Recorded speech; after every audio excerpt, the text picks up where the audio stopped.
What's up, everybody?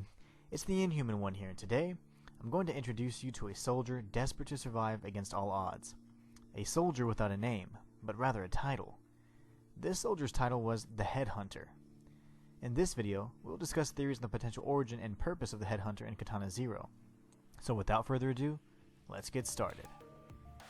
The Headhunter is a product of the Null Project, a top-secret military experiment designed to create super soldiers during the Cro-Mag War.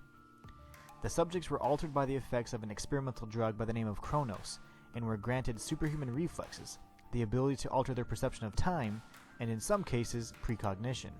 It seemed the experiment was a success, until the government of New Mecha withdrew from the war due to reports of Null soldiers killing innocent children and civilians. Shortly after the events of the war, Null soldiers no longer had access to a safe supply of Kronos, and the lethal side effects of the experimental drug were finally revealed. Withdrawal symptoms included skewed perception of time and space, hallucinations, and ultimately death. This need for regular Kronos intervals was a feature of the drug that was cleverly designed by its creators to establish a dependence and heavy reliance on the distributor of the drug. This would reduce the probability of deserters and any attempts at mutiny.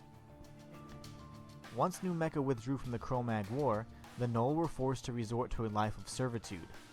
Most Null veterans found new roles in the civilian world as assassins who worked for private outfits or government pawns. Their preferred method of payment was none other than doses of Kronos. The Headhunter was no exception.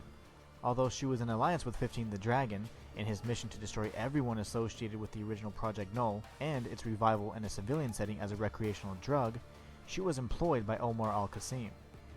It was Omar who provided the Headhunter the doses of Kronos necessary to preserve her life, and she hated him for that. Despite the fact that Omar had presented their unique arrangement as rehabilitation, she knew that she was simply a dog on a leash, unable to turn against her newest master. She had ended his life thousands of times in her mind, and yet he remained in the world of the living, none the wiser to the fact that she had despised every fiber of his being. In the end, Omar al-Qasim was captured and killed by V, and the Headhunter's supply of Kronos was no more. She would face off with Zero in hopes that the remnants of the drug streaming through his veins would stave off her withdrawal until she could scrounge up another dose. The Headhunter was once human, but her humanity was replaced with a ravenous monster that possessed an unending thirst for not only blood, but the drug that enslaved her. The Headhunter was once an elite soldier, but now she's simply a killer for hire, silent in a death that only a Null can ever experience. Sadly, her tragic fate is shared by many soldiers like her. Perhaps she will find solace once the real monsters in this tale meet their end. But only time will tell. And until next time, it's the Inhuman One signing out.